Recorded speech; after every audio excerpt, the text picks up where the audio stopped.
A integração sensorial, ela é uma técnica que ela aborda e ela dá conta, né, do tratamento também dessas crianças que têm uma dificuldade que não necessariamente só de uma disfunção sensorial, mas outras patologias, outros problemas que têm concomitantemente uma disfunção sensorial.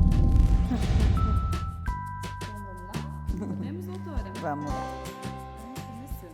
A integração sensorial, ela foi criada, né, por uma terapeuta ocupacional americana chamada Inez, né? Ela começou a correlacionar, né, as sensações corporais com alguns mecanismos cerebrais e como que a integração, né, das entradas sensoriais, esses mecanismos cerebrais interferiam no sentido da aprendizagem da criança, né? Tudo começou porque nos Estados Unidos teve uma lei, né, que instituía assim, que todas crianças que tivessem um distúrbio de aprendizagem, elas deveriam ser tratadas dentro da própria escola. Só que até então, né, aí em torno dos anos 60, nós não tínhamos dentro da própria terapia ocupacional, uma abordagem de tratamento específica para esse tipo de demanda. Até então, nós tínhamos técnicas que estavam voltadas para atender aquele paciente que tinha um problema ortopédico ou neurológico, né, de pós-guerra. Então, as técnicas elas foram desenvolvidas nessa linha, tá? A partir do momento que a demanda começa uma criança com distúrbio de aprendizagem, qual era a técnica de tratamento que seria utilizada para esse tipo de criança? Essas crianças elas não têm um problema de acuidade visual, porque se fosse só acuidade visual, a gente usa um óculos, está resolvido o problema. Um problema auditivo, a gente usa um aparelhinho e está resolvido o problema. Então, muitas dessas crianças, elas nem têm um problema de acuidade, ou seja, o problema está no processamento das informações sensoriais. Então, existe uma entrada que está ok, né?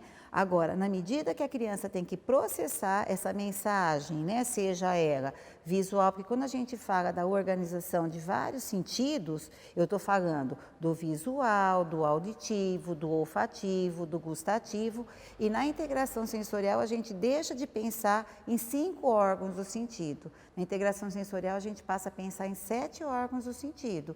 Então a gente já tem os 5 que todo mundo já conhece e a gente vai acrescer mais o sistema vestibular e o proprioceptivo. Então, na integração sensorial, a criança ou todo ser, né, que não tem nenhuma dificuldade aí, nós recebemos a informação, nós organizamos, processamos essa informação. A partir do momento que você processa, você integra essa informação e a gente volta isso como uma resposta adaptativa.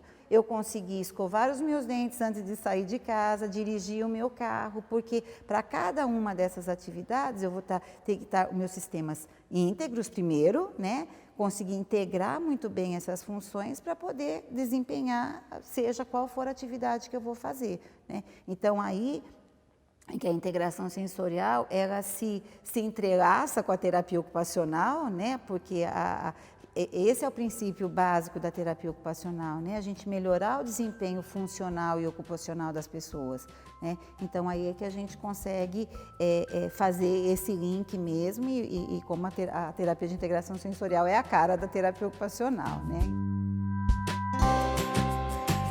Muitas vezes o próprio pai começa a identificar na sua criança que ele tem alguma dificuldade que passa por essa área. Ou mesmo na escola, os professores mesmo começam a identificar que ao longo do desenvolvimento da primeira infância, a criança já começa a apresentar algumas falhas. São comportamentos que essa criança começa a apresentar que as pessoas começam a perceber, não, e não tem nada motor, né? Mas o que está implicando porque essa criança não consegue ter essa percepção, tá?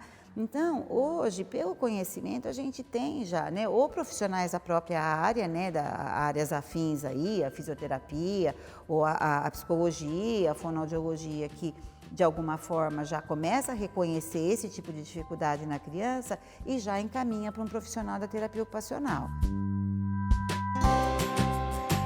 Nós utilizamos alguns recursos, né, o que a gente chama de observações clínicas estruturadas e não estruturadas. São testes que a gente aplica, né, testes que são correlacionados à integração sensorial, e também a gente tem as observações clínicas não estruturadas, que é, na verdade, quando a criança vem e ela vai brincar nesse espaço. E o profissional que tem essa formação, que tem esse olhar, né, e essa formação específica para a aplicação da técnica da integração sensorial, ele vai, através da observação que ele vai fazer, do próprio brincar dessa criança, o que pode estar impactando, né, o desenvolvimento dessa criança para que ela não tenha as habilidades esperadas para aquela idade. A integração sensorial, ela não é específica para uma determinada área de tratamento. Tá? Então, você pode ter crianças que têm uma disfunção sensorial pura, né? Então, que vai ter uma dificuldade no processamento mesmo, né? das entradas sensoriais táteis, proprioceptivas, visuais, vestibulares e outras que a gente já falou. Mas você também pode ter crianças que têm, como é o caso do autismo, que entre outros sintomas, ela tem a disfunção sensorial. O tipo de equipamento que se utiliza na integração sensorial são balanços, escorregador, tirolesa, escalada, são materiais que, de certa forma, o material por si só, ele vai fazer com que o terapeuta consiga proporcionar para a criança algumas informações sensoriais para que essa criança consiga processar melhor essas informações e ter uma resposta adaptativa adequada. Interessante que a criança brinque nesse tipo de material, agora que nós utilizamos esse material de uma forma terapêutica. Por isso que cada equipamento ele tem a sua especificidade e nem todo equipamento a gente vai utilizar para todas as crianças, né? E nem todas as crianças vão se beneficiar de todos os equipamentos. Tá? Cada um tem os critérios mesmo para a gente usar cada um desses equipamentos, que eles são muito lúdicos, eles permitem a brincadeira, permitem o jogo, mas de uma forma um pouquinho mais controlada e nesse sentido. No paciente adulto, nós utilizamos o recurso dos equipamentos, desse espaço, para tratar desses pacientes, porque geralmente o paciente adulto, seja por um traumatismo craniano, um AVC ou um tumor, né, qualquer área que pode ter acometido aí o sistema nervoso, muitas vezes a gente tem também uma lesão na área sensorial, tá? Então, nós utilizamos sim da integração sensorial um pouquinho distinto do que é quando a gente utiliza a terapia da integração sensorial com a criança. A gente já criou esse espaço com a possibilidade de ter uma maneira dos pais estarem fora do ambiente, mas conseguirem observar o que está acontecendo aqui dentro, né? Sem interferir, porque muitas vezes a interferência do pai, até por uma ansiedade de querer que o filho faça, que ele acaba entrando na terapia e atrapalhando. Ele mesmo quer ajudar e quer fazer. A questão do insucesso, né, ou não conseguir muitas coisas, isso é muito mais presente na vida da criança do que o conseguir ser bem-sucedido, né, conseguir fazer as coisas e ser valorizado por isso. Então, na própria técnica da integração sensorial, pressupõe nós começarmos muitas vezes com atividade um pouco mais simples, mas que de fato a criança consiga corresponder com aquilo, e na medida que ela vai correspondendo, ela vai tendo uma resposta adaptativa mais adequada, essa atividade ela vai aumentando no grau de complexidade. E a criança, nesse momento, ela fica muito feliz quando ela consegue fazer as coisas. E muitas vezes, assim, a própria criança solicita os pais para ver que, olha, agora eu estou conseguindo, venham ver porque agora eu fui capaz de fazer isso. Pelo menos nesse ambiente, que é um pouco mais protegido, é dado essa condição para a criança, porque o terapeuta ele tem esse olhar em que grau que eu posso exigir mais ou menos essa criança, e aí a gente tem um resultado muito mais eficiente. Então, se ela está colocando muitas coisas na boca, mordendo muitos os objetos, às vezes as pessoas, é porque ela tem uma necessidade tátil proprioceptiva nessa área da boca que precisa ser saciada. Né? Então, por exemplo, quando a gente indica um mordedor, um alimento mais crocante, né? Aí a gente vai montar uma dieta sensorial para suprir essa necessidade, para que a criança pare de levar tanto as coisas na boca. Aí a gente indica para a família, olha, ele está por nojo, ele está muito, a criança está rangendo muito os dentes, né? Então, naquele dia eu vou orientar para os pais, olha, hoje é interessante você dar uma cenourinha mais crua para ele morder, dar um alimento mais crocante, um pão de queijo que ele tenha que puxar, por exemplo, porque, né, o alimento. Então, eu vou usar uma dieta sensorial, o recurso que eu vou usar vai ser o alimento, né, que no caso é o alimento, ou às vezes, quando em casos mais graves, a gente é preciso usar um mordedor mesmo, nós precisamos indicar um mordedor para que a criança, quando ela tem essa necessidade de morder, que ela o faça usando o mordedor e não muitas vezes o próprio corpo, né, ou colocando coisas indiscriminadamente na boca.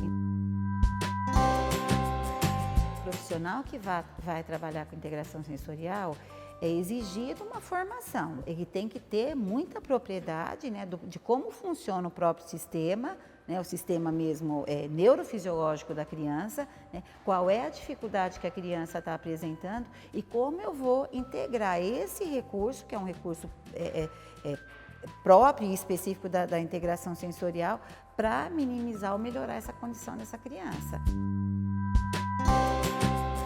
A gente espera que a criança com uma intervenção na integração sensorial, ela deve ter uma resposta pelo menos em 6 meses de tratamento, né? A gente nunca promete um tempo antes do que os 6 meses, é de 6 meses para mais. E isso varia muito de criança para criança, né? A resposta que ela dá, a gravidade de fato do caso, do problema que essa criança tem, do envolvimento da família, né? Da frequência do tratamento ser mais sistemático, né? Então, tem vários fatores que influenciam nisso. Está sendo feita uma mesma atividade com um grupo de 3, 4 crianças. Na integração sensorial, pressupõe que para cada uma dessas crianças tem um terapeuta ocupacional olhando ou assistindo essa criança. Essa criança muitas vezes pode começar uma abordagem individual, ela tem uma melhora, né? E então tem uma indicação aí para o trabalho de grupo. Tá? Então isso é muito flexível, vai muito de acordo com a necessidade que a criança tem. Eu só tenho que agradecer mesmo, porque de fato assim, a própria vida profissional me fez